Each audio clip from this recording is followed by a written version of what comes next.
الحمد لله الذي أبدع الأفلاك والأرضين، والصلاة والسلام على من كان نبيا وآدم بين الماء والطين، وعلى آله الطيبين والطاهرين وصحبه أجمعين، أما بعد،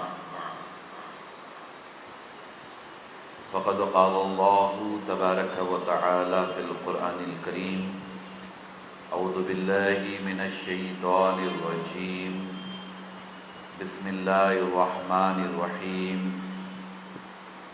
قل إن صلاتي ونسكي ومحياي ومماتي لله رب العالمين، آمنت بالله، صدق اللہ العظیم وصدق رسولہ النبی الامین الکریم، ونحن علی ذلک لمن الشاہدین والشاکرین، والحمد للہ رب العالمین۔ وقال فی شان حبیبہ الکریم علیہ تحیۃ والتسلیم: ان اللہ وملائکتہ یصلون علی النبی یا ایہا الذین آمنوا صلوا علیہ وسلموا تسلیما۔ اللہم صلی علی سیدنا و مولانا محمد وعلی آل سیدنا و مولانا محمد، طب القلوب والدوائیہا، وعافیت الابدان وشفائیہا، ونور الابصار والضیائیہا، وآلہ وصحبہ دائما ابدا سرمدا۔ برادران ملت اسلامیہ و عزیزان گرامی قدر، اللہ تبارک و تعالی کا بے پناہ فضل و کرم اور حضور نبی اکرم صلی اللہ تعالی علیہ وآلہ وسلم کے نالین پاک کا تصدق، جن کی برکتوں اور عنایتوں سے ہم تمام ماہ محرم الحرام کی دوسری جمعہ کے موقع پر اللہ کے مقدس گھر میں حاضری کی سعادت سے بہرامند ہیں۔ اللہ تبارک و تعالی ہم سب کے مجتمع ہونے کو اپنی بارگاہ میں قبول فرمائے، اور جمعہ کی برکتوں اور رحمتوں سے ہم سب کو اور پورے عالم اسلام کو فیضیاب فرمائے۔ خطبہ مسنونہ کے بعد قرآن کریم کی وہی مشہور و معروف آیت کریمہ میں نے تلاوت کرنے کا شرف حاصل کیا ہے، جس پر گزشتہ جمعہ بھی بڑی تفصیلی گفتگو ہوئی تھی، اور آج کا خصوصی موضوع اس آیت کریمہ کے ضمن میں گزشتہ خطاب کے تناظر میں ہی آج میں نے ایک اہم موضوع کا انتخاب کیا ہے: امام حسین علیہ السلام کا مقام عظیمت، امت کا یا امت مسلمہ کا سہارا۔ اس پر تھوڑی دیر انشاءاللہ باذن اللہ گفتگو ہوگی۔ اب چونکہ گزشتہ خطاب سے اس خطاب کا بڑا گہرا تعلق ہے، اور یہ دونوں عناوین دور حاضر کے تناظر میں بھی دیکھا جائے تو اچھوتے ہیں، اس پر کم ہی علماء یا خطبہ نے گفتگو کی ہے۔ میں نے اپنے طور پر تھوڑی سی کوشش کی ہے کہ حقائق اور سچائیاں اور صداقتیں عامت المسلمین کے سامنے واضح ہو جائیں۔ اللہ تعالیٰ ارشاد فرماتا ہے کہ اے میرے محبوب صلی اللہ تعالیٰ علیہ وآلہ وسلم، آپ فرما دیں کہ بے شک میری نماز، میری قربانی، میرا جینا، میرا مرنا اے اللہ تیرے لیے ہے، اور تو رب العالمین ہے۔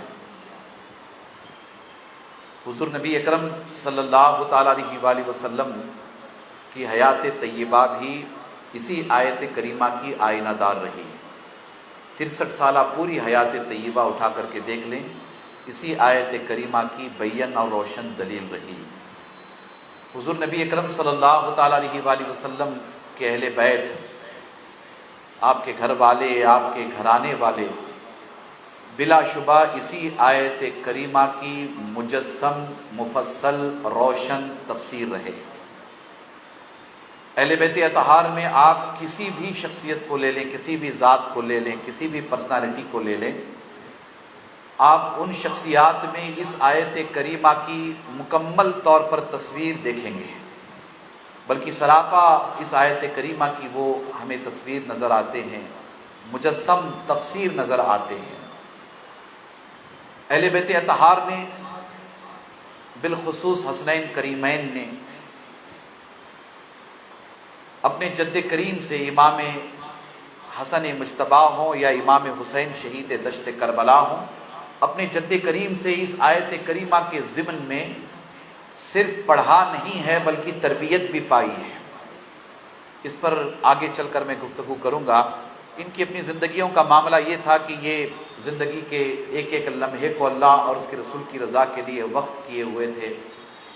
ان کی قربانیاں اللہ تعالیٰ کے لیے تھیں، ان کی نمازیں اللہ تبارک و تعالیٰ کے لیے تھیں، ان کا جینا، ان کا اس دنیا سے رخصت کر جانا از اول تا آخر اگر ہم ان کا مطالعہ کریں تو یہ امر روز روشن کی طرح عیاں ہو جاتا ہے کہ اہل بیت اطہار اس آیت کریمہ کی روشن دلیل اور بین ثبوت رہے ہیں۔ ہم نے گزشتہ خطاب میں اسی تناظر میں یا اس آیت کریمہ کے ضمن میں بہت ساری باتیں جاننے اور سمجھنے کی کوشش کی تھی۔ کربلا کا پس منظر کیا تھا؟ میں نے بڑی تفصیلی گفتگو گزشتہ خطاب میں کی ہے، آپ میں جتنے حاضر تھے ان سب کو پتہ ہے، اور میرا پیغام جہاں تک پہنچا ہے وہ بھی اچھی طرح سے جانتے ہیں کہ کربلا ایسے ہی واقع نہیں ہوا۔ کربلا کی جنگ ایک اتفاقی تھی، چلیے چلتے چلتے ہو گئی، اچانک ہو گئی، یا دو ملکوں کے درمیان تھی، دو بادشاہوں کے درمیان تھی، دو نوابوں کے درمیان تھی، ایسا نہیں ہے، بلکہ کربلا کی جنگ اس کا پس منظر ہے۔ اس کے پس منظر میں ہم نے جاننے سمجھنے کی کوشش کی تھی گزشتہ خطاب میں کہ کربلا کا واقعہ کیوں ہوا۔ یہ بات اچھی طرح سے ہماری سمجھ میں آ گئی تھی کہ کربلا کے پیچھے سب سے بڑے پیمانے پر جو شیطانی کام ہو رہا تھا وہ حسد تھا، وہ بغض تھا۔ حضور نبی اکرم صلی اللہ تعالیٰ علیہ وآلہ وسلم کے گھرانے سے حضرت سیدنا ہاشم کی ذات بابرکات ہو، سیدنا عبد المطلب کی ذات بابرکات ہو، سیدنا ابو طالب ہوں، سیدنا عبداللہ ہوں، اور خود اللہ کے رسول صلی اللہ تعالیٰ علیہ وآلہ وسلم کی ذات بابرکات ہوں، امام علی ہوں، سیدہ فاطمہ ہوں، حسنین کریمین ہوں، مجموعی طور پر آپ اٹھا کر کے دیکھ لیں کہ ایک خاندان جو بہت ہی شدت کے ساتھ اہل بیت اطہار کی دشمنی میں روز اول سے لگا ہوا تھا، حضور علیہ السلام کے پردادا سے لگا ہوا تھا، وہ اموی خاندان، بنو امیہ کا خاندان۔ اس نے کسی قدم پر کوئی موقع ایسا نہیں چھوڑا جس کے ذریعہ وہ اہل بیت اطہار کے ساتھ نبرد آزما ہوتا ہو، یا اہل بیت اطہار کو تکلیف دینے کی کوشش کرتا ہو، یا اہل بیت اطہار کے ساتھ دشمنی نکالنا جس کو کہتے ہیں، وہ سارے کام نہ کیے ہوں۔ میں نے کوشش کی تھی بہت سارے حقائق پر سے پردہ اٹھے اور بہت ساری سچائیاں آپ کے سامنے آئیں۔ بس یہ بات اچھی طرح سے دھیان میں رکھ لیجئے گا کہ مکمل طور پر اموی افراد کو یا اموی خاندان کو، بنو امیہ کو یہ ڈر تھا، یہ خوف تھا، اور یہ ڈر، یہ خوف انہیں روز اول سے ہی ستا رہا تھا۔ پھر اس میں حسد اتنا بڑا کام کر گیا کہ حضور نبی اکرم صلی اللہ تعالیٰ علیہ وآلہ وسلم نے جب اپنی نبوت و رسالت کا اعلان فرمایا تو آپ کی نبوت و رسالت کے اعلان کے بعد شدت کے ساتھ جہاں کفار مشرکین مخالفت کرتے رہے، اس خاندان سے تعلق رکھنے والے بھی بیشتر لوگ حضور نبی اکرم صلی اللہ علیہ وسلم کی نبوت اور رسالت کی مخالفت کرتے رہے۔ انہیں اس بات کی شکایت رہی کہ نبوت اور رسالت اس گھر میں کیوں گئی، اس گھر میں نبوت اور رسالت کیوں گئی، عظمت اس گھر میں کیوں گئی، عزت اس گھر میں کیوں گئی۔ مقام و مرتبہ بنو ہاشم کو کیوں ملا، نبوت و رسالت بنو ہاشم کو کیوں ملی، وغیرہ وغیرہ. ایک حسد رہا، کفار مشرکین بھی کرتے تھے، خود بنی ہاشم میں بھی بہت سارے ایسے تھے جو حسد کرتے تھے، مگر سب سے زیادہ بنو امیہ اس سلسلے میں حسد کا شکار رہے. پھر اس کے بعد یہ سلسلہ آگے بڑھتا رہا. میں نے گزشتہ خطاب میں بھی آپ سے عرض کیا ہے کہ عالم اسلام میں فتنہ پیدا کرنے والوں میں، جہاں کفار مشرکین تو ہے ہی ہیں، یہود نصارہ تو ہے ہی ہیں، مگر عالم اسلام میں فتنہ پیدا کرنے والوں میں بنو امیہ کا بہت بڑا رول رہا ہے. میں نے یہ بھی کہا تھا آپ سے کہ حضرت عثمان ذو النورین رضی اللہ تعالی عنہ بنو امیہ سے ہی ہیں، مگر ان میں سے بہت سارے ایسے ہیں جو ایمان لائے اور استقامت اختیار کی اور جانثاری کے ساتھ اللہ کے رسول صلی اللہ علیہ وسلم کے ساتھ کھڑے رہے. اہل بیت اطہار کے ساتھ بھی ان کے تعلقات بڑے شاندار رہے، مگر ایک بڑی تعداد ایسے ظالموں کی، جابروں کی رہی، منافقین کی رہی. اموی افراد میں خاص طور پر، بنو امیہ میں خاص طور پر، جو قدم قدم پر اہل بیت اطہار کو نشانہ بناتے تھے. یہ سارے اسباب و علل تھے. انہی اسباب و علل کی بنیاد پر ہم دیکھتے ہیں کہ حضرت عثمان ذو النورین کی شہادت واقع ہوئی. حضرت عثمان ذو النورین کی شہادت ایسے ہی واقع نہیں ہوئی. بہت لوگ اس حوالے سے کتابیں پڑھتے ہیں، مطالعہ کرتے ہیں، بیانات بھی سنتے رہتے ہیں، مگر یہ بھی معلوم ہونا چاہیے کہ حضرت عثمان کی شہادت میں بھی بنو امیہ کے بہت سارے افراد کی سازش رہی ہے. یہ بہت کم لوگ جانتے ہیں، بہت کم لوگ واقف ہیں. تاریخ پڑھیں گے آپ کو تو پتہ چلے گا. اس میں بھی حضرت عثمان ذو النورین کی شہادت میں بھی بنو امیہ کے بہت سارے افراد کی سازش رہی ہے. پھر کسی موقع پر میں تفصیل میں جاؤں گا، گفتگو آپ سے کروں گا، مگر یہاں رک کر کے یہ بتانا چاہتا ہوں کہ امت میں فتنہ پیدا کرنے والے یہی لوگ ہیں. امت کو بانٹنے والے، امت کو تفرقے میں ڈالنے والے، امت کو فتنوں میں ڈالنے والے. جنگ صفین، جنگ جمل، جنگ نہروا انہی لوگوں کی وجہ سے ہوئی. انہی لوگوں کی سازشوں کا یہ نتیجہ تھا کہ ہزاروں ہزار حفاظ صحابہ اکرام شہید ہو گئے. انہی شیاطین کی یہ کوشش رہی کہ ان میں سے بہت سارے جو بے راہ روی کا شکار تھے، ان کی وہ کوشش رہی کہ یہ آپس میں اہل ایمان کو لڑاتے رہے، آپس میں اہل ایمان کو بھڑاتے رہے. حضرات گرامی، اس کے بعد سے ہی حالات عالم اسلام کے بد سے بدتر ہوتے گئے. امام علی علیہ السلام کی خلافت کا سلسلہ شروع ہوا. 4.5 سال کے قریب آپ نے خلافت کے امور انجام دیے. 4.5 سال 5 سال کے قریب انجام دیا آپ نے. اور وہ 4.5 سال 5 سال ایک لمحے کے لیے بھی امام علی کو چین اور سکون سے بیٹھنے نہیں دیا گیا. ایک لمحے کے لیے بھی امام علی علیہ السلام کو اطمینان سے مدینہ منورہ میں رہنے نہیں دیا گیا. امام علی نے اسی لیے مدینہ منورہ سے دارالخلافہ کوفہ منتقل کیا کہ ان ظالموں کی وجہ سے، ان منافقین کی وجہ سے، ان اسلام دشمن عناصر کی وجہ سے جو اسلام میں گھسے ہوئے ہیں، ان کی وجہ سے کہیں مدینۃ الرسول کا تقدس پامال نہ ہو جائے، مدینے کا احترام ختم نہ ہو جائے، مدینہ منورہ کی تعظیم تکریم متاثر نہ ہو جائے. آپ نے اسی غرض کے تحت مدینہ منورہ سے دارالخلافہ اٹھا کر کے کوفہ کر دیا. وہاں آپ رہے، وہاں بھی آپ کو چین سکون سے نہیں رہنے دیا گیا. حالات میں نے اس سے پہلے بھی آپ کے سامنے عرض کیے. امام علی کی شہادت واقع ہوئی اور مارنے والا کوئی اور نہیں تھا، عبد الرحمن ابن ملجم. پھر یہ سلسلہ ایسے ہی ختم نہیں ہوا. امام حسن مجتبی آپ کو جب خلیفۃ المسلمین اہل ایمان نے منتخب کیا، عالم اسلام نے منتخب کیا، امام حسن مجتبی کو بھی چین سکون سے بیٹھنے نہیں دیا گیا. 6 مہینے کا عرصہ گزرا تھا. آپ نے اٹھا کر کے عمر خلافت سونپ دی. کہا کہ مجھے خلافت نہیں چاہیے، نہ مجھے تخت و تاج و سلطنت کی ضرورت ہے، یہ لیجئے، آپ اپنے طور پر جو کرنا چاہتے ہیں کر لیں. امام حسن مجتبی کے دستبردار ہونے کے بعد ایک تاریخی جملہ اکثر میں کہتا رہتا ہوں، وہ آپ دھیان میں رکھیے گا کہ وہاں خلافت علی منہاج النبوہ ختم ہو گئی. خلافت کا سلسلہ وہاں ختم ہو گیا. وہ خلافت جو کتاب اللہ اور سنت رسول اللہ کی روشنی میں چلتی تھی، وہ خلافت جو قرآنی احکامات کی روشنی میں چلتی تھی، وہ خلافت جو حضور نبی اکرم صلی اللہ تعالیٰ علیہ وآلہ وسلم کی سنت کے مطابق چلتی تھی، جسے سرکار صدیق اکبر نے آگے بڑھایا، فاروق اعظم نے آگے بڑھایا، عثمان ذو النورین نے آگے بڑھایا، مولا علی علیہ السلام نے آگے بڑھایا، امام حسن علیہ السلام نے آگے بڑھایا، وہ سلسلہ خلافت کا امام حسن مجتبی پر ختم ہو گیا اور وہاں سے ملوکیت یعنی بادشاہت کا سلسلہ شروع ہو گیا۔ اب ظاہر سی بات ہے کہ خلافت ایک الگ مقام و مرتبہ ہے اور بادشاہت ایک الگ چیز ہے، بادشاہت الگ چیز ہے، وہاں سے مطلب بادشاہت کا سلسلہ شروع ہو گیا۔ میں عرض کروں گا آگے آپ سے، یہ اس کا پس منظر تھا، یہ پس منظر ہمیں جاننا سمجھنا بے پناہ ضروری ہے، اور یہی تھا کہ بنو ہاشم کو، ہاشمی خاندان کو، ہاشمی گھرانے کو اللہ نے اتنی عزت کیوں دی ہے۔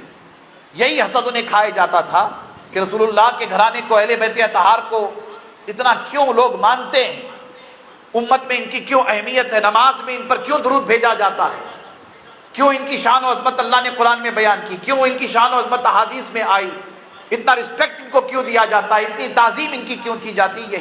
یہی روز اول سے حسد تھا، اور اسی حسد کی وجہ سے یہ سارے واقعات تاریخ کے، میں کہتا رہتا ہوں نا کہ بدترین واقعات، ظلم و جبر و استبداد کے بدترین واقعات پیش آئے، وہ سب ہمارے اپنے پیش نظر ہیں۔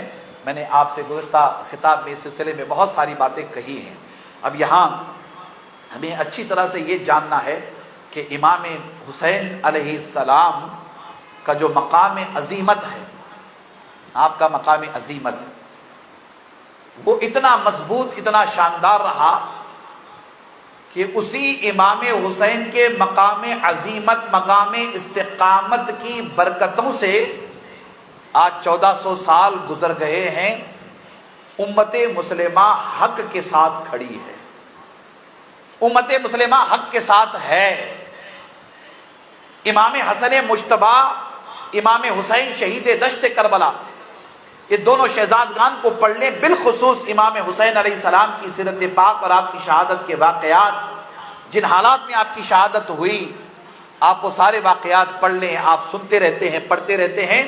یہ امام حسین علیہ السلام کی استقامت تھی، آپ کھڑے رہے، ڈٹ کر کے کھڑے رہے، باطل کے خلاف آپ رائی کے دانے کے برابر جھکنے کے لیے تیار نہیں تھے۔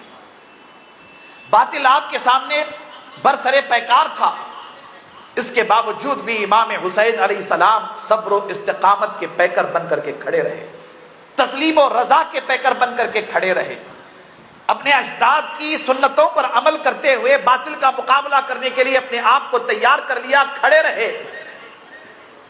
اور تاریخ گواہ ہے کہ باطل امام حسین علیہ السلام سے ٹکرا کر کے پاش پاش ہو گیا، مگر امام حسین علیہ السلام کے قدوم استقامت میں ذرہ برابر کہیں سے کوئی لرزہ نظر نہیں آیا، ذرہ برابر کہیں سے کوئی لرزہ نظر نہیں آیا۔ یہ کون سی قوت تھی، یہ کون سی طاقت تھی، اس کا جاننا سمجھنا بھی امت کے لیے ضروری ہے۔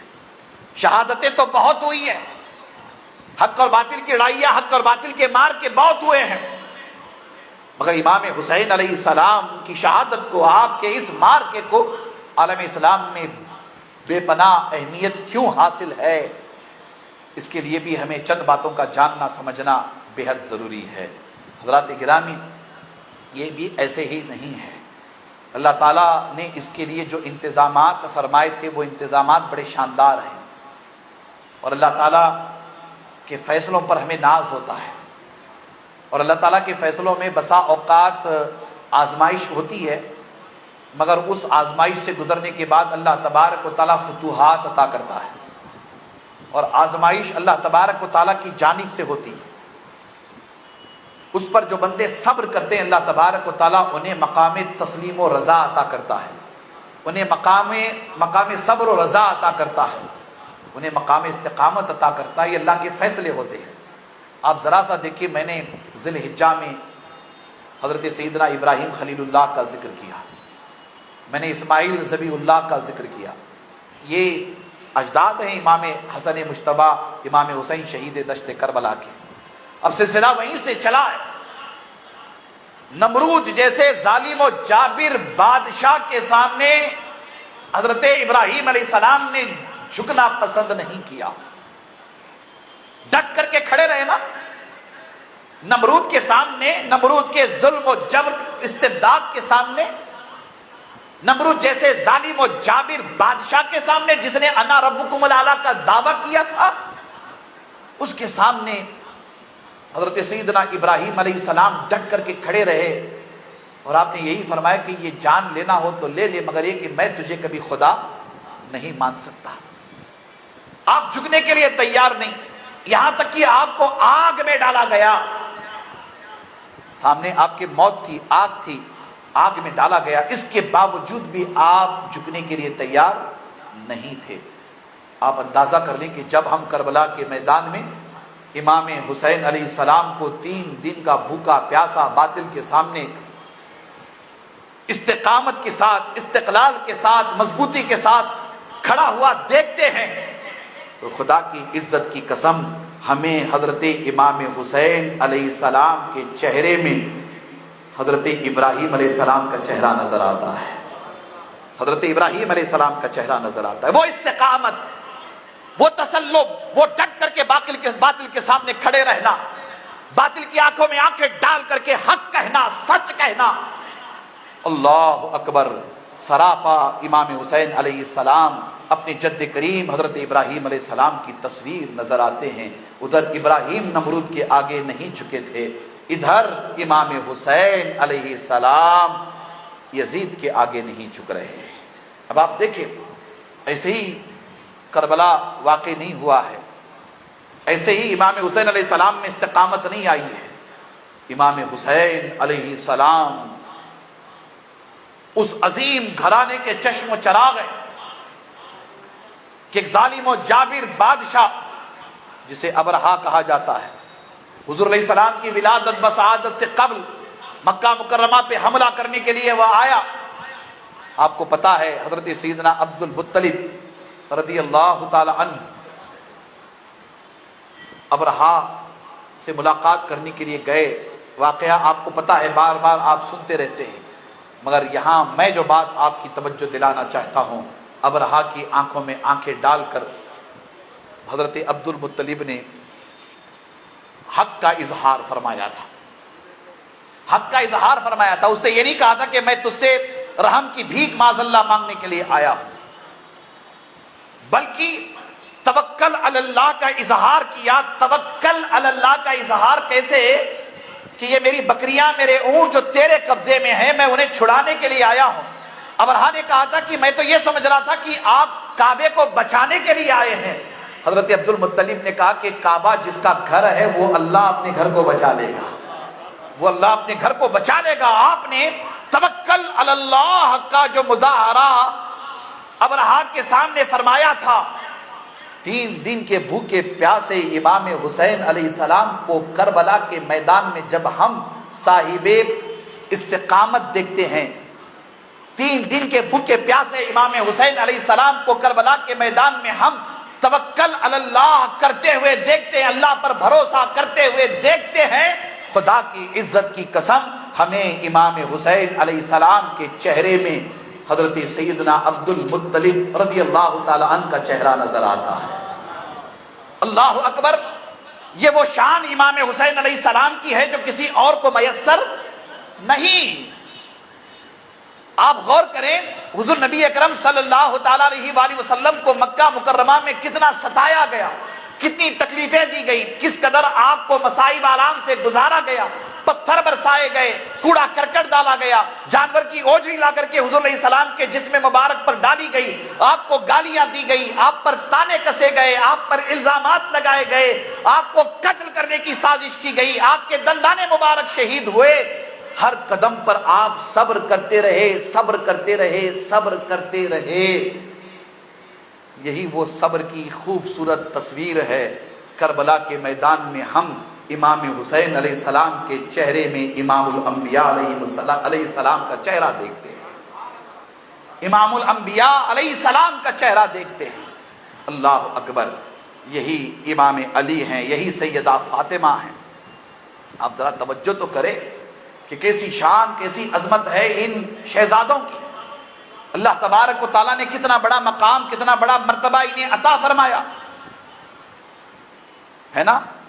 میچلس اس لیے ہیں کہ ایک بار واقعہ بات آ گئی تو سنا کر کے آگے بڑھوں۔ کہ خاندان کتنا بے مثل و بے مثال ہے، اللہ نے کیسی خاندانی وجاہت دی ہے، مقام و مرتبہ اللہ نے عطا فرمایا ہے، ہم سب کو رشک ہوتا ہے، ناز ہوتا ہے۔ ذرا آپ غور کریں، بہت تفصیل میں جانے کی ضرورت نہیں، حضرت عمر کا دور خلافت ہے، فتوحات ہوتی رہی، مال غنیمت جمع ہوا، مال غنیمت تقسیم ہو رہا تھا، تو مال غنیمت تقسیم ہو رہا تھا تو حضرت عمر نے اپنے بیٹے کو بلایا، حضرت عبداللہ کو، ہم عمر تھے، وہ بلایا، حسنین کریمین کے ہم عمر تھے، بلا کر کے انہیں 500 درہم دیے، فلاں صحابی آئے تو انہیں 500 درہم دیے، فلاں صحابی آئے تو انہیں 500 درہم، فلاں صحابی آئے تو انہیں 500 درہم دے دیے، درہم و دینار جو چلتے تھے اس زمانے میں دے دیے۔ حسنین کریمین آئے، امام حسن مجتبی آئے، امام حسین شہید دشت کربلا آئے، ان دونوں شہزادوں کو جب مال غنیمت دینے کی بات آئی تو حضرت عمر خلیفہ راشد محب اہل بیت سرکار سیدنا فاروق اعظم کی عظمتوں پہ ہم آپ سب نثار، آپ نے 500 درہم امام حسن کو، 500 درہم امام حسین کو نہیں دیے، بلکہ 1,000 درہم دیے، دگنا کر دیا، ڈبل کر دیا، دگنا کر دیا۔ وہاں کھڑے تھے حضرت عبداللہ ابن عمر، ان کے بیٹے کھڑے تھے، اپنے والد سے شکایت کی کہ ابا حضور کیا بات ہے، ہمیں تو 500 درہم ملے ہیں اور ان شہزادوں کو 1,000 درہم ملے ہیں، کیا بات ہے؟ اللہ اکبر، اتنا یاد رکھے بس، اگر یہ فاروق اعظم کا ارشاد امت کو یاد رہے تو پھر کبھی امت میں کوئی منافق پیدا نہیں ہوگا۔ حضرت فاروق اعظم کا یہ ارشاد امت کو یاد رہے تو پھر امت میں کوئی ناصبی پیدا نہیں ہوگا، کوئی خارجی پیدا نہیں ہوگا، کوئی گستاخ اہل بیت پیدا نہیں ہوگا۔ سرکار فاروق اعظم نے اپنے بیٹے سے خطاب کرتے ہوئے فرمایا کہ عبداللہ، انہیں 1,000 درہم و دینار کیوں دیے گئے؟ تم یہ پوچھنا چاہتے ہو، جاننا چاہتے ہو؟ سنو، انہیں 1,000 درہم و دینار کیوں دیے گئے اور تمہیں 500 درہم و دینار کیوں دیے گئے؟ سن لو۔ فرماتے ہیں کہ ان کے نانا جیسا تمہارا نانا ہو تو لے آؤ، ان کے نانا جیسا کوئی نانا ہو تو بتاؤ، ان کی نانی جیسی کوئی نانی ہو تو بتاؤ، ان کے والد جیسا کوئی والد ہو تو بتاؤ، ان کی والدہ جیسی کوئی والدہ ہو تو بتاؤ، ان کے خاندان اور ان کے گھرانے جیسا کوئی گھرانہ، کوئی خاندان ہو تو بتاؤ، بتاؤ ان کے جیسا کوئی ہے، ان کی مثل کوئی ہے، ان کے خاندان جیسا کوئی ہے، ان کے خاندان کے افراد جیسا کوئی ہے تو بتاؤ، اور اگر نہیں ہے تو یہی شہزادے سب سے زیادہ کے حقدار ہیں، یہی شہزادے سب سے زیادہ کے حقدار ہیں۔ حضرات گرامی، حضرت فاروق اعظم نے اتمام حجت کر دیا، امت کو بتا دیا کہ اہل بیت اطہار کی شان و عظمت عمر کے نزدیک کیا ہے، عمر کس نظریے سے اہل بیت اطہار کو دیکھتا ہے۔ اللہ اکبر۔ حضرات گرامی، بڑی ذمہ داری کے ساتھ صحابہ کرام رضوان اللہ تعالیٰ علیہ مجمعین کو بھی آپ پڑھیے، ایک نہیں ہزاروں واقعات ایسے، ان واقعات کو بیان کرنے کا وقت یہاں نہیں ہے، بس آپ توجہ کریں کہ یہ بچپن سے تربیت پاتے رہے۔ امام حسن ہو، امام حسین ہو، ان کے اندر، اہل بیت اطہار کے اندر استقامت، عزیمت، قوت و طاقت، حق کے ساتھ کھڑا رہنا، باطل کا مقابلہ کرنا، باطل کے آگے نہ جھکنا، ایک تو خاندانی بیک گراؤنڈ یہ ہے، اور دوسری بات یہ ہے کہ پیدائش سے لے کر جب اللہ کے رسول صلی اللہ علیہ وسلم کا وصال مبارک ہوا تو امام حسن مجتبی کی عمر مبارک اختلافی روایت کے ساتھ 6 سال کی تھی، امام حسین 5 سال کے تھے، امام حسن 6 سال کے تھے، یہ اختلافی روایات کے ساتھ، اور 5-6 سال کے بچے باشعور ہوتے ہیں، کافی حد تک شعور رہتا ہے ان کے اندر۔ ابھی عام بچوں کی بات نہیں ہے، میں تو ان شہزادوں کی بات کر رہا ہوں جن کے گھر میں جبرائیل اجازت لے کر کے آتے تھے، میں ان شہزادوں کی بات کر رہا ہوں جہاں دن رات قرآن نازل ہوتا تھا، میں ان شہزادوں کی بات کر رہا ہوں جہاں سے ولایت خیرات میں بڑھتی ہے، میں ان شہزادوں کی بات کر رہا ہوں۔ اللہ اکبر۔ تو بچپن میں تربیت آپ نے پائی اپنے نانا کریم سے، بچپن میں، اور کیسی تربیت پائی؟ اللہ اکبر۔ تربیت کیسی پائی؟ تربیت ایسی شاندار پائی کہ بچپن سے ہی اللہ کے رسول صلی اللہ تعالیٰ علیہ وآلہ وسلم نے اپنے دونوں نواسوں کو، دونوں شہزادوں کو اللہ تعالی کی ذات، اللہ کے صفات، اللہ کے دین سے، اللہ کے کلام سے، اپنی نبوت و رسالت سے اور دین اسلام سے ایسا جوڑ دیا تھا کہ اس کی مثال آپ تلاشیں گے بھی تو نہیں ملے گی۔ آپ اکثر سنتے رہتے نا بچپن میں اللہ کے رسول صلی اللہ علیہ وسلم کے ساتھ امام حسن امام حسین نماز کے لیے جایا کرتے تھے، سنتے ہیں نا واقعات، علماء سناتے رہتے۔ واقعہ اپنی جگہ ہے، واقعہ اپنی جگہ ہے، مگر میں آپ کو بتانا یہ چاہتا ہوں کہ اس بچپن میں اللہ کے رسول نے فرمایا کہ نماز تو بچے جب 10 سال کے ہوتے ہے نا، 10 سال کے ہوتے تب نماز بچوں کو ذرا سا سختی کر کے پڑھائی جائے، بچے ذرا سا بڑے ہو جائے تو سختی کر کے یہ بچپن میں بالکل چھوٹے، انہیں مسجد میں لے جانے کا کیا معنی مطلب تھا؟ جی انہیں مسجد میں لے جانے کا کیا معنی مطلب تھا؟ یہی کہ اللہ کے رسول صلی اللہ علیہ وسلم فرما رہے ہیں کہ ایک تو یہ کہ یہ عام بچوں کی طرح نہیں ہے، پہلی بات، اور دوسری بات یہ کہ اپنے ساتھ اللہ کے گھر لے جا کر کے اللہ کے رسول صلی اللہ تعالی علیہ وآلہ وسلم نے اپنے شہزادوں کی تربیت کی اور دنیا والوں کو بتایا کہ دنیا والوں جان لو کہ میرے شہزادے بچپن سے ہی اللہ اور اللہ کے گھر سے، اللہ کے پسندیدہ دین سے جڑے ہوئے ہیں۔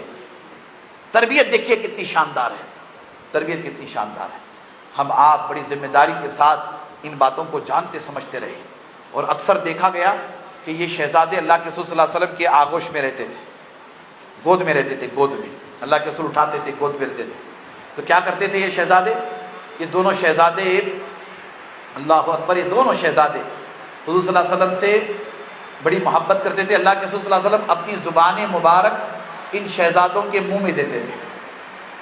کیا کرتے تھے؟ ان شہزادوں کے منہ میں دیتے تھے، امام حسن مجتبیٰ کے منہ میں دیتے تھے، امام حسین کے منہ میں دیتے تھے، اور وہ دونوں شہزادے اپنے جد کریم کی زبان مبارک کو چومتے تھے، چومتے تھے، چومتے تھے، چومتے تھے، زبان مبارک کو چومتے تھے۔ کثرت کے ساتھ یہ واقعات آپ کو پڑھنے میں ملتے ہیں۔ تو آپ یہ سمجھتے ہیں کہ ایک نانا کی اور نواسے کی یہ محبت ہے نا؟ ہم آپ یہی دیکھتے ہیں کہ ایک نانا کی اور ایک نواسے کی محبت ہے۔ کہا نہیں، ایک نانا نواسے کی محبت اپنی جگہ ہے، مگر اس کے ساتھ ساتھ یہ کہ اللہ کے رسول ان دونوں شہزادوں کی بچپن میں ہی تربیت کر رہے ہیں کہ بیٹا اپنے نانا کی زبان نبوت و رسالت سے فیض حاصل کرتے رہو، آگے چل کر تمہیں آزمائش سے گزرنا ہے۔ ایک طرف باطل کھڑا رہے گا، باطل چاہے کتنا طاقتور کیوں نہ ہو، اپنے نانا کی زبان نبوت اور رسالت سے فیض حاصل کرتے رہو، اور باطل کے سامنے ڈٹ کر کے کھڑے رہو، ہے نا؟ باطل کے سامنے ڈٹ کر کے کھڑے رہو، اللہ اکبر، باطل کے سامنے ڈٹ کر کے کھڑے رہو۔ یہ تربیت بچپن سے ہی ہو رہی ہے حسنین کریمین کی۔ اب آپ ذرا غور کریں اور توجہ کریں، آپ میری گفتگو پر دھیان دیں، توجہ کریں۔ امام حسن مجتبیٰ ہوں یا امام حسین شہید دشت کربلا ہوں، آپ واقعات سنتے رہتے ہیں، علماء سناتے رہتے ہیں۔ بچپن شریف میں اللہ کے رسول صلی اللہ علیہ وسلم دونوں شہزادوں کو اپنے کندھوں پہ بٹھاتے تھے۔ حضرت صدیق اکبر نے ایک مرتبہ دیکھ کر کے فرمایا، عرض کیا حضور کی بارگاہ میں، اللہ کے رسول کیا ہی اچھی سواری ہے، کیا ہی اچھی سواری۔ حضور کے بارے میں فرمایا سواری کیا اچھی ہے۔ اللہ کے رسول نے فرمایا کہ اے ابو بکر، سوار بھی تو کتنے اچھے ہیں۔ کیا فرمایا تھا؟ سوار بھی تو کتنے اچھے ہیں، سوار بھی تو کتنے اچھے ہیں، یہ فرمایا تھا نا۔ واقعہ آپ نے سنا ہے، مگر راوی بیان کرتا ہے کہ اس موقع پر ہم دیکھتے ہیں اللہ کے رسول دونوں شہزادوں کو اپنے کندھے پہ بٹھائے ہیں، تو اللہ کے رسول کے زلف مبارک، حضور نبی اکرم صلی اللہ تعالیٰ علیہ وآلہ وسلم کے زلف مبارک دراز تھے، تو امام حسن امام حسین اوپر اللہ کے رسول چل رہے ہیں تو کہیں گرے نہ، کہیں تکلیف نہ ہو، کہیں بیلنس نہ چکے، کہیں بیلنس نہ چکے، تو دونوں شہزادے اپنے نانا کے زلفوں کو پکڑ لیتے تھے، اپنے نانا کے زلفوں کو پکڑ۔ یہ نانا کے زلفوں کو پکڑ لینا دنیا یہی سمجھتی ہے کہ نانا نواسے کی محبت ہے، کہا نہیں، یہ نانا نواسے کی محبت نہیں۔ آپ کیا سمجھتے ہو کہ یہ زلف مصطفیٰ جان رحمت عام بالوں کی طرح معاذ اللہ بال ہے؟ نہیں، قطعی طور پر نہیں، یہ زلف مصطفیٰ جان رحمت صلی اللہ تعالیٰ علیہ وآلہ وسلم حبل اللہ ہے۔ یہ زلف مصطفیٰ جان رحمت صلی اللہ تعالیٰ علیہ وآلہ وسلم اللہ تبارک و تعالیٰ کی قدرت کی نشانیوں میں سے نشانیاں ہیں۔ یہ حضور علیہ السلام کے زلف مبارک حضور نبی اکرم صلی اللہ تعالیٰ علیہ وآلہ وسلم کی نبوت و رسالت کی شان و عظمت کے مظہر عتم ہیں یہ زلف مبارک، حضور علیہ السلام کی سنت مبارک، اللہ کے رسول صلی اللہ تعالیٰ علیہ وآلہ وسلم کے زلف مبارک کو یہ شہزادے اپنے ہاتھوں میں پکڑ لیتے ہیں اور پکڑ کر کے بڑی مضبوطی کے ساتھ اپنے جد بزرگوار کے کندھے پہ بیٹھتے ہیں۔ آپ ہم یہی سمجھتے ہیں کہ ظاہری طور پر ایک نانا نواسے کی محبت کا نہیں، یہ نانا نواسے کی محبت نہیں ہے۔ نانا نواسے کی محبت اپنی جگہ مسلم، دراصل اللہ کے رسول اپنی زلف مبارک ان شہزادوں کے ہاتھوں میں دے کر، اور یہ شہزادے ان زلف مبارک کو مضبوطی سے پکڑ کر دنیا والوں کو بتا رہے ہیں کہ اے دنیا والوں جان لو، ایک یزید نہیں ایسے ہزاروں یزید بھی آ جائیں تو امام حسین کے مقام عظیمت میں اور مقام استقامت میں لرزہ نہیں لا سکتے، اس لیے کہ اللہ کے رسول نے اپنے زلف مبارک سے انہیں مضبوط فرمایا ہے، اپنے زلف مبارک سے انہیں مضبوط فرمایا ہے۔ اللہ اکبر۔ حضرات گرامی، یہ وہ شان، یہ وہ مقام، یہ وہ مرتبہ اہل بیت اطہار کا بالخصوص حسنین کریمین کا ہے کہ ان کے مقام و مرتبے کو کوئی گھٹا نہیں سکتا۔ یہ پس منظر بھی جاننا ضروری ہے، تبھی تو امام حسن اور امام حسین کے مقام استقامت کو، مقام عظیمت کو ہم اچھی طرح جان سکتے ہیں، سمجھ سکتے ہیں۔ حضرات گرامی، یہ تو تربیت رہی، میں نے ایک دو واقعات بھی آپ کو حالات کے حوالے سے سنائے، پھر اس کے بعد آپ دیکھیے کہ ان شہزادوں کا معاملہ کیسا شاندار ہے کہ حضرت عثمان ذو النورین کے دارالخلافہ پر، آپ کے گھر پر بلوائیوں کا جب حملہ ہوا ہے نا، بلوائیوں کا جب حملہ ہوا، امام علی علیہ السلام نے اپنے دونوں بیٹوں کو، امام حسن اور امام حسین کو، حضرت عثمان ذو النورین کے گھر کے باہر پہرا دینے کے لیے ذمہ داری دے دی، پہرا دینے کے لیے کھڑا کر دیا امام حسن کو اور امام حسین کو، کہا کہ حضرت عثمان کے گھر کے اندر کوئی گھس کر کے حضرت عثمان کو تکلیف نہ پہنچائے۔ مجھے افسوس ہوتا ہے ان ناصبی شیاطین کی شیطانی سوچ پر جو امام علی علیہ السلام کی نیت پر معاذ اللہ شک کرتے ہیں، نیت پر شک کرتے ہیں۔ یہ دونوں شہزادے کھڑے رہے، آپ دیکھیں کہ بالکل نوجوانی ہے، بالکل نوجوانی ہے، کوئی عمر شریف بہت بڑی لمبی چوڑی نہیں ہے، نوجوان ہے بالکل۔ امام حسن امام حسین دونوں نوجوان ہیں، اور دونوں نوجوان شہزادوں کو امام علی نے حضرت عثمان کے گھر پہرا دینے کی ذمہ داری دی، دونوں پہرا دینے کے لیے کھڑے رہے۔ تو آپ اندازہ لگائیں کہ وہ تربیت بچپن میں ہوئی تھی نا، اس تربیت کا اثر ایسا، انہیں پتا تھا کہ بلوائی حملہ کر سکتے ہیں، دشمن حملہ کر سکتے ہیں، دشمن کے حملے سے ہماری جان بھی جا سکتی ہے، مگر امام حسن اور امام حسین پیکر استقامت تھے، پیکر استقامت تھے، پیکر عظیمت تھے۔ اللہ اکبر۔ آپ نے ذمہ داری کے ساتھ امام حسن نے، امام حسین نے حضرت عثمان ذو النورین کے مکان کے باہر پہرا دیا، پرواہ نہیں کی، ڈرے نہیں، پیچھے نہیں ہٹے، چاہے جو ہو جائے، میرے والد بزرگوار نے جو ذمہ داری دی ہے وہ ذمہ داری ہم نبھائیں گے۔ اللہ اکبر۔ ایسے حالات میں یہ سارے معاملات رہے۔ پھر ایسا دور بھی حسنین کریمین نے دیکھا، ایسا دور بھی دیکھا کہ ان کے والد بزرگوار کے مقابلے میں کلمہ پڑھنے والے آئے۔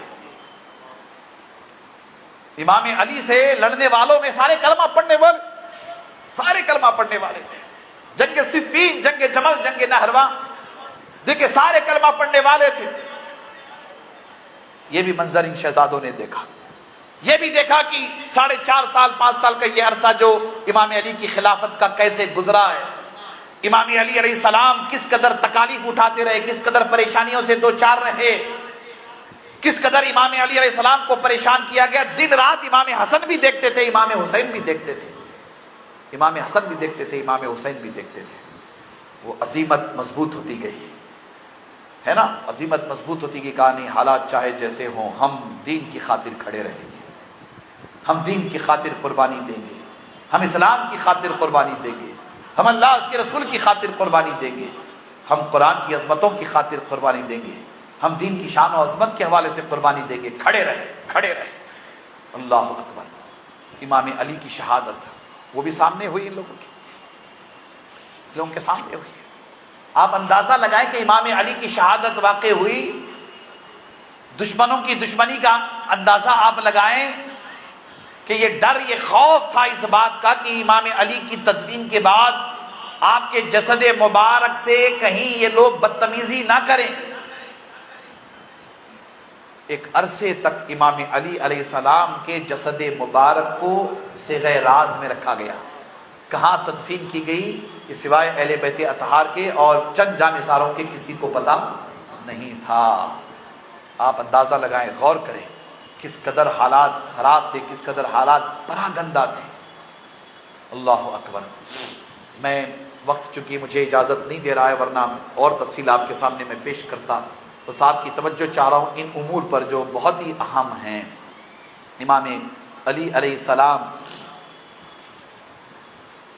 اپنے شہزادوں کی جیسی تربیت فرمائی تھی، اس تربیت کی یہ برکتیں رہیں کہ یہ دونوں شہزادے رائی کے دانے کے برابر باطل کے سامنے کبھی جھکے نہیں ہیں۔ اب آپ دیکھیں یہاں خاص طور پر جیسا کہ میں نے کہا کہ امام حسن مجتبیٰ نے جب خلافت سے اپنے آپ کو الگ کر لیا، اور وہ 30 سال کی جو خبر تھی، اللہ کے رسول نے بشارت دی تھی کہ 30 سال تک خلافت راشدہ کا سلسلہ چلے گا، پھر اس کے بعد خلافت راشدہ کا سلسلہ ختم ہوگا۔ یہ جو بشارت آپ نے دی تھی، 30 سال امام حسن پر وہ پورے ہوتے ہیں، 30 سال پورے ہوتے ہیں، اور امام حسن مجتبیٰ مدینہ منورہ میں ہیں، امام حسین بھی مدینہ منورہ میں ہیں، کوفہ وغیرہ چھوڑ کر کے یہ حضرات یہیں آ گئے۔ مدینہ منورہ میں آپ اندازہ لگائیں کہ ان شہزادوں کو چین سکون سے بھی رہنے نہیں دیا گیا، چین سکون سے رہنے نہیں دیا گیا۔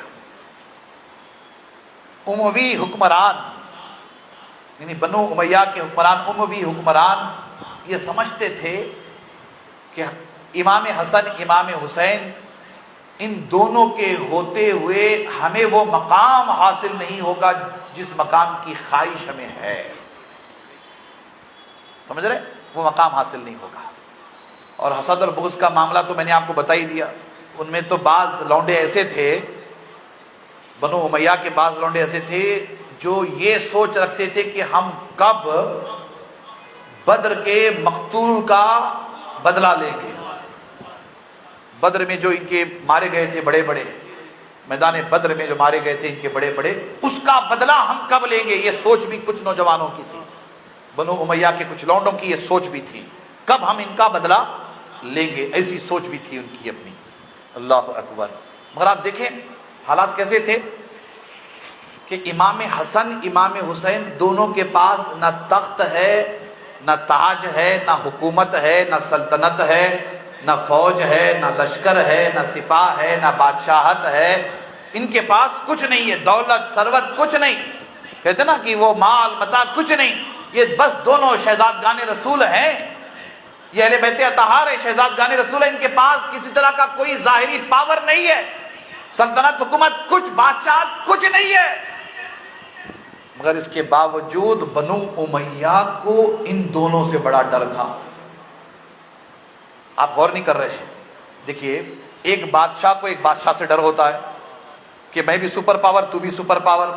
اب جیسے ہم دیکھتے رہتے ہیں نا کہ رشیا کو امریکہ سے، امریکہ کو رشیا سے، چائنا کو رشیا سے، رشیا کو چائنا سے، یہ ہم دیکھتے رہتے ہیں سپر پاور کی جنگ، وہ بادشاہ یہ بادشاہ، وہ بادشاہ کی جنگ ہو تو بات سمجھ میں آئے۔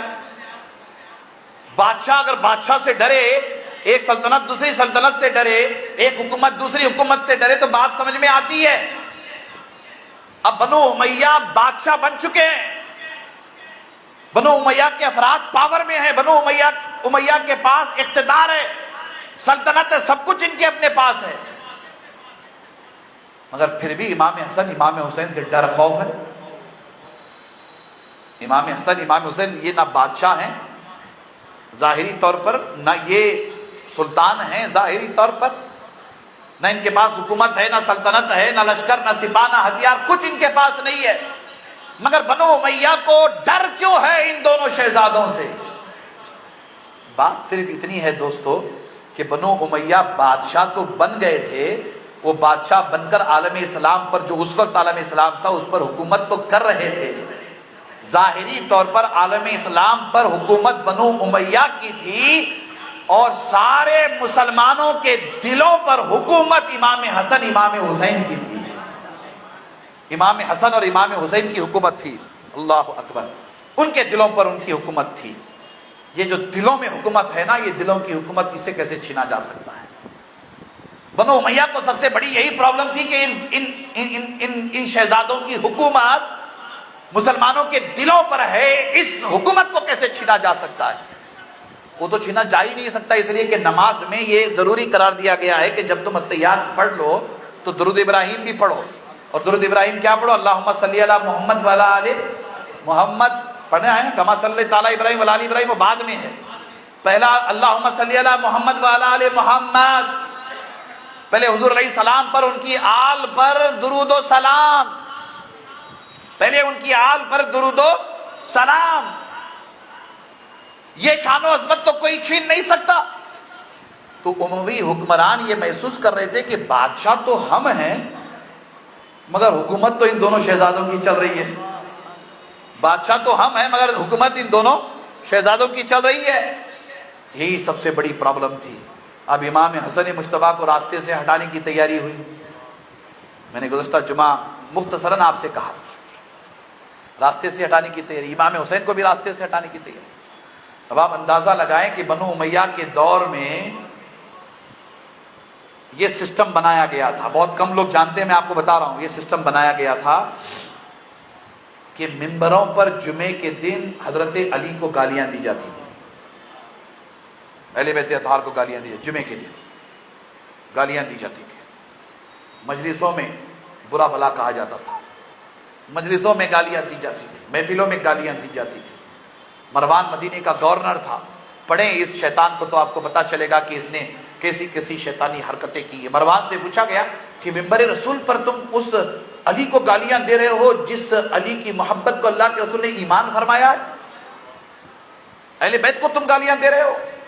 تو مروان کہتا ہے کہ جب تک ہم ممبروں پر حضور نبی اکرم صلی اللہ علیہ وسلم کے گھر والوں کو گالیاں نہیں دیں گے ہمارا جمعے کا خطبہ پورا نہیں ہوگا.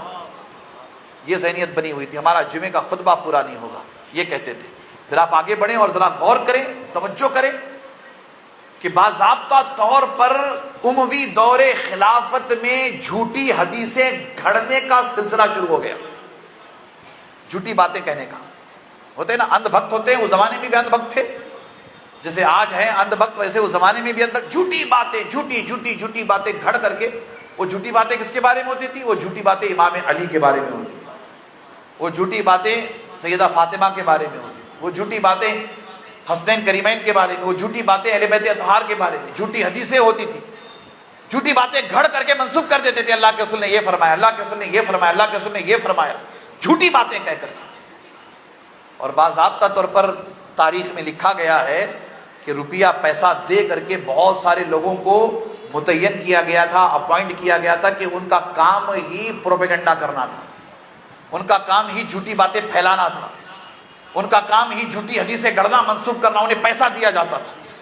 جیسے آج ہمارے اپنے دیش میں ہوتا ہے، بھکتوں کو پیسہ دیا جاتا ہے، جھوٹ گھڑو، جھوٹ بولو، جھوٹ پھیلاؤ، ادھر جھوٹ ادھر جھوٹ، ہر جگہ جھوٹ جھوٹ جھوٹ، صرف جھوٹ بولا جاتا تھا، ہے نا، صرف جھوٹ بولا جاتا، جھوٹی باتیں گھڑی جاتی تھی. تو ایسے ہی جھوٹی حدیثیں گھڑنے کا فتنہ بھی بنو امیہ کے دور حکومت میں ہوا. یاد رہے گی بات آپ کو، بنو امیہ کے دور حکومت میں جھوٹ گھڑنے کا سلسلہ شروع ہو گیا، جھوٹی حدیثیں بڑھانے کا سلسلہ شروع ہو گیا. حضرات گرامی، جب یہ معاملہ آگے بڑھا تو ہم نے امام حسن مجتبیٰ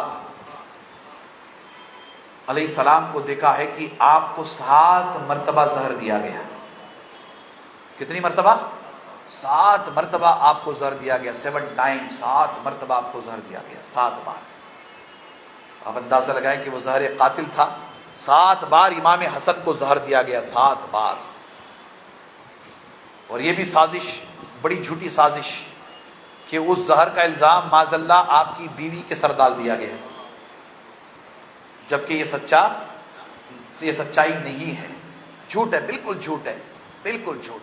اس میں کوئی صداقت نہیں ہے، کوئی صداقت نہیں ہے. حضرات گرامی، امام حسن مجتبیٰ کو بڑی تکلیف ہوئی جب شہادت ہو رہی تھی، تو آپ کی اندڑیاں زہر کی وجہ سے کٹ گئی، اور قے ہوتی تھی تو خون کے قے سے اندڑیاں باہر آتی تھی۔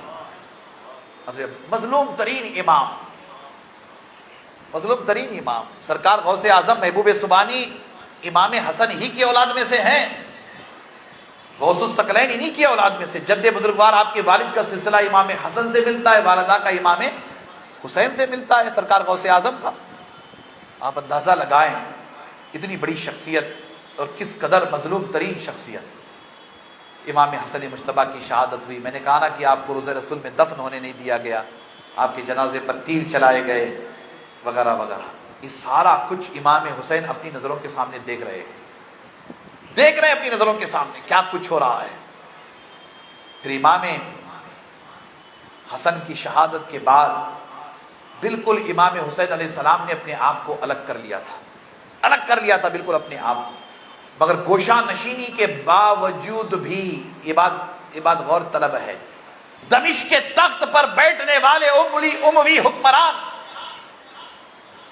تخت پر بیٹھنے والے اموی حکمران اپنی بادشاہت کو کمزور محسوس کرتے تھے، اس لیے کہ انہیں اسی بات کا ڈر تھا کہ روئے زمین پر اب تنہا حسین ہیں یہ گوشہ گمنامی میں، مطلب یہ کہ اپنے حجرے میں ہیں، اپنے گھر میں بند رہتے ہیں، گھر نماز بس اتنے ہی سے وہ اتفاق کیے ہوئے ہیں وہ اپنے گھر میں، مگر اس کے باوجود بھی بادشاہت انہی کی چل رہی ہے، اس کے باوجود بھی مسلمانوں کے دلوں پر حکومت انہی کی ہے۔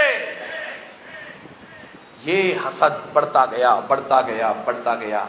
اس زمانے میں یہ 3 نفوس زندہ تھے نا، اس زمانے میں 3 نفوس جن کو بہت زیادہ نشانہ بنایا گیا تھا۔ ایک تو حضرت عبداللہ ابن عمر ہیں، حضرت عمر کے شہزادے، پھر ایک عبد الرحمن بن ابو بکر ہیں، حضرت ابو بکر کے شہزادے، یہ دونوں اپنی جگہ، اور ان سب میں امام حسین علیہ السلام۔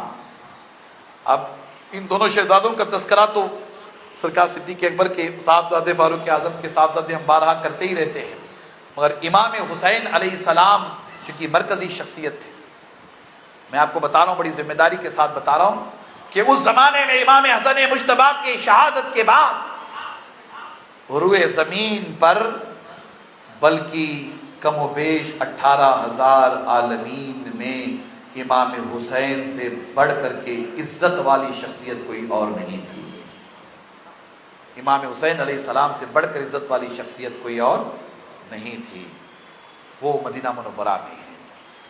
ان سارے حالات کو دیکھنے کے بعد، ان سارے معاملات کو دیکھنے کے بعد امام حسین علیہ السلام کے سامنے کربلا میں 2 آپشن تھے۔ کتنے آپشن تھے؟ 2 آپشن تھے۔ ایک آپشن کیا تھا؟ یزید کی بات مان لو یزید کی بات، اور یزید کو خلیفۃ المسلمین تسلیم کر لو، بلکہ یہ سلسلہ تو مدینہ منورہ ہی سے چلا تھا نا، مروان کا مطالبہ وہاں سے ہی تھا، بلکہ اس سے پہلے اموی حکمران کا سلسلہ مطالبہ تھا کہ بیعت، میرے بیٹے کی بیعت قبول کر لے، پہلے ہی سے تھا، مگر یہ سلسلہ بڑھتا گیا۔ یہاں میں کربلا کی بات کر رہا ہوں، آپ دیکھیں کہ مقام عظیمت کتنا شاندار ہے امام حسین علیہ السلام کا، کہ سامنے 2 آپشن تھے۔ یہ کہا جا رہا تھا نا کہ آپ بیعت کر لیں، آپ کو چھوڑ دیں گے، کوئی مسئلہ نہیں ہے، آپ مان لیں یزید کو بادشاہ، خلیفۃ المومنین، خلیفۃ المسلمین مان لیں، چھوڑ دیں گے ہم آپ کو، نہیں ہے تو چھوڑیں گے نہیں، یہی بات ہوئی تھی، نہیں ہے تو چھوڑیں گے نہیں۔ اب امام حسین علیہ السلام کی شخصیت، آپ کی پرسنالٹی کو دیکھیے، صبر و رضا کے حوالے سے بھی، تسلیم و رضا کے حوالے سے بھی، مقام عظیمت کے حوالے سے بھی، مقام استقامت کے حوالے سے بھی، آپ نے فیصلہ کیا کہ نہیں، میں یزید اور یزیدیت کے سامنے نہیں جھکوں گا نہیں، بیعت نہیں کروں گا، یہی فرمایا نا آپ نے، میں بیعت نہیں کروں گا، جھکوں گا نہیں، بیعت نہیں کروں گا۔ اللہ اکبر، کہا گیا کہ بیعت نہیں کرو گے تو مارے جاؤ گے، تو امام حسین علیہ السلام یہی آیت کریمہ پڑھتے تھے، ان صلاتی و نسکی و محیای و مماتی للہ رب العالمین۔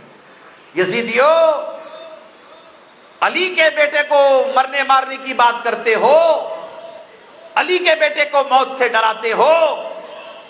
ہم اس دنیا میں جینے کے لیے نہیں، ہم اس دنیا میں شہادت کے لیے آئے ہیں۔ ہم اس دنیا میں جینے کے لیے نہیں، ہم اس دنیا میں شہادت کے لیے آئے ہیں۔ جینے والے تو تخت پہ بیٹھے رہتے، جینے والے تو جنہیں جینے کی خواہش ہو، جینے کی آرزو ہو، جینے کا لالچ ہو، دنیا کا لالچ ہو، وہ تخت پہ بیٹھتے ہیں۔ ہمیں تو یہ لالچ ہے ہی نہیں۔ وہ نسکی وہ محیایا للہ رب العالمین، یہی فرمانا کہ سب کچھ اللہ کے لیے ہے۔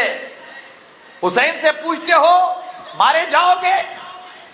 قطعی طور پر نہیں۔ تم گھبراؤ نہیں، پریشان مت ہونا کہ حسین ہٹے گا نہیں پیچھے، حسین جھکے گا نہیں۔ اللہ اکبر۔ امام حسین نے یزید اور یزیدیت کی آنکھوں میں آنکھیں ڈال کر یہی جواب دیا تھا کہ حسین اللہ کی راہ میں قربان ہونے کے لیے تیار ہے۔ کا گھر بار انہیں مارا جائے گا، تمہارے بیٹوں کو مارا جائے گا، بیٹیوں کو مارا جائے گا، تمہارے خاندان کو مارا جائے گا۔ تب بھی امام حسین نے یہی فرمایا تھا کہ چاہو تم مجھے مارو، میرے گھر والوں کو مار دو، میرے خاندان والوں کو شہید کر دو، میں تمہارے سامنے جھکوں گا نہیں۔ یہ جو جھکوں گا نہیں والا عزم ہے، اسی سے عزیمت ہے۔ یہ جھکوں گا نہیں والا مقام و مرتبہ ہے امام حسین علیہ السلام کا۔ یہی امام حسین علیہ السلام کا مقام و مرتبہ 1400 سالوں سے امت کو سنبھالے ہوئے ہیں۔ کتنے سالوں سے بولیے؟ 1400 سالوں سے امت کو سنبھالے ہوئے ہیں۔ اپنے نانا کی امت کو 1400 سالوں سے یہی میں جھکوں گا نہیں، میں جھکوں گا نہیں، یہ عظیمت۔ رخصت والا بھی آپشن تھا، کہ رخصت والا آپشن مجھے قبول نہیں، عظیمت، میں ڈٹا رہوں گا، میں ڈٹا رہوں گا۔ مرنا تو ہے ہی، مرنا تو ہے ہی ہے، مگر سب سے بہترین موت شہادت کی موت ہے۔ اس سے بہترین کوئی موت ہے نہیں ہے، قطعی نہیں ہے۔ اور موت کا معاملہ ایسا ہے کہ مر جاتے ہو تو مر جاتے ہو، مگر شہادت کی موت ہی ایسی موت ہے کہ اس موت کی بات شہید مرتے نہیں ہیں، اللہ انہیں قیامت تک زندہ کر دیتا ہے، اللہ انہیں قیامت تک زندہ کر دیتا ہے۔ مرنا تو سب کو ہے ہی ہے۔ ارے جو حکومت کرتے تھے وہ بھی مر گئے، جو تخت و تاج و سلطنت والے تھے وہ بھی مر گئے۔ آج ان کی قبروں کا پتہ نہیں ہے، آج ان کے مزارات کا پتہ نہیں ہے۔ جو زندگی کو عزیز رکھتے تھے آج ان کی قبروں کا نام و نشان نہیں ہے، اور جو شہادت سے محبت کرتے تھے، جاؤ کربلا میں امام حسین کے روضے کو دیکھو، حضرت عباس کے روضے کو دیکھو، ان کے روضے کے مینار آسمان کی عظمتوں سے باتیں کرتے ہوئے نظر آتے ہیں۔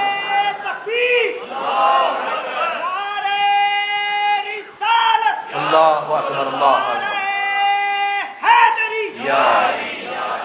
اللہ اکبر، اللہ اکبر۔ یہ استقامت ہے امام حسین کی، یہ عظیمت ہے امام حسین کی۔ باطل کے سامنے نہ جھکنا، بولیے باطل کے سامنے نہ جھکنا، یہ عظیمت ہے امام حسین علیہ السلام کی۔ حضرات گرامی، وقت مجھے اجازت نہیں دے رہا ہے، بہت ساری باتیں ہیں۔ میں انشاءاللہ تعالی، چونکہ آج 9 محرم ہے اور کل عاشوراء ہے، نماز جمعہ کے بعد خانقاہ ہاشمی میں امام حسین علیہ السلام کے موئے مبارک جو مجھے عنایت کیے گئے ہیں، بال مبارک امام حسین علیہ السلام کے جو ہمارے پاس ہیں خانقاہ میں، ہر سال ہم اس کی زیارت کراتے ہیں۔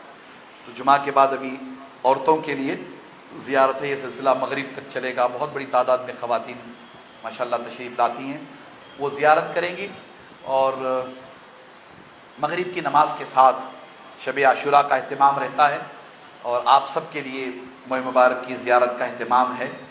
اور ہم سب امام حسین علیہ السلام سے منسوب ہر ایک شے کا احترام کرتے ہیں، کربلا کے شہیدوں سے منسوب ہر ایک شے کا احترام کرتے ہیں، مگر آپ مجھے بھی دعاؤں سے نوازیں، آپ بھی اپنی قسمت پہ رشک کریں کہ امام حسین علیہ السلام کی مرضی سے اللہ تبارک و تعالیٰ نے ہمیں امام حسین علیہ السلام کا موئے مبارک بال مبارک عطا فرمایا ہے، تو اس کی زیارت کریں گے انشاءاللہ تعالیٰ۔ آپ لوگ مغرب کی نماز کے ساتھ تشریف لائیں خانقاہ ہاشمی میں، یہ زیارت کا سلسلہ پھر عشاء تک چلتا رہے گا۔ آپ حضرات آ کر کے امام حسین علیہ السلام کے موئے مبارک کی زیارت کریں گے انشاءاللہ تعالیٰ۔ مغرب کے ساتھ آپ آ جائیں، خانقاہ پہ تشریف لائیں، آپ زیارت کریں گے انشاءاللہ تعالیٰ۔ پھر کل نماز ظہر کے بعد جے بی گارڈن میں شہید اعظم کانفرنس ہر سال کی طرح اس سال بھی بڑے پیمانے پہ ہوتی ہے۔ آپ سب حضرات تشریف لائیں گے، محبت اہل بیت کا ثبوت دیں گے۔ اپنا وقت تو ایسے ہی ضائع ہوتا ہے، بس یہ وقت جو اللہ کے رسول صلی اللہ علیہ وسلم کے گھر والوں کی شان و عظمت سننے کے لیے اللہ ہمیں عطا فرمائے، میں سمجھتا ہوں کہ وہ وقت زندگی کا سب سے قیمتی ترین وقت ہوگا، سب سے بہترین وقت ہوگا، ہے نا؟ تشریف لائیں گے آپ حضرات انشاءاللہ تعالیٰ۔ تو 1 بجے تشریف لائیے، 4 بجے دعائے عاشورہ پڑھائی جائے گی، علماء کرام کے خطابات ہوں گے۔ یہ ہمارے بہترین ثناخواں ہیں، انشاءاللہ تعالیٰ ان کی ثناخوانی ہوگی۔ میں بھی کل تھوڑی دیر خطاب کروں گا، اور افطار کا کل نظم رہے گا سارے روزے داروں کے لیے، روزہ رکھیں، کل آپ روزے کا اہتمام کریں، افطاری کا نظم رہے گا انشاءاللہ تعالیٰ۔ اور پھر اس کے بعد افطار کے فوراً بعد امام حسین علیہ السلام کا لنگر تقسیم ہوگا۔ ہر سال ہم اہتمام کرتے ہیں جماعت اہل سنت کی جانب سے، تو لنگر کا اہتمام رہے گا۔ تو میں چاہوں گا کہ آپ خود تشریف لائیں، بڑی تعداد میں، اپنے دوست احباب کو بھی لے کر کے آئیں گے نا کل انشاءاللہ تعالیٰ؟ تشریف لائیں گے اور لنگر حسینی کھا کر جائیں گے انشاءاللہ، لنگر حسینی کھا کر جائیں گے۔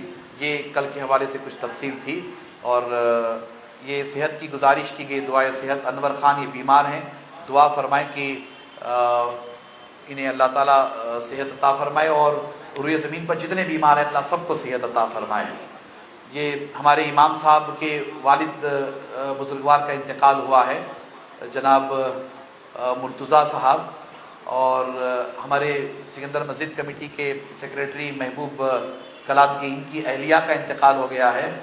دعا کریں کہ اللہ تبارک و تعالیٰ ان دونوں کی اور حضور نبی اکرم صلی اللہ علیہ وسلم کی امت میں جتنے انتقال کر گئے، اللہ تعالیٰ سب کی مغفرت فرمائے، سب کی قبروں پر رحمت و انوار کی بارش نازل فرمائے، سب کو جنت نعیم میں اعلیٰ جگہ عطا فرمائے۔ امام حسین علیہ السلام کی چوکٹ سے بٹنے والی خیرات کا ہم سب کو خصوصی حصہ عطا فرمائے۔ آمین ثم آمین بجاہ سید المرسلین وآلہ وصحبہ اجمعین برحمتک یا ارحم الراحمین۔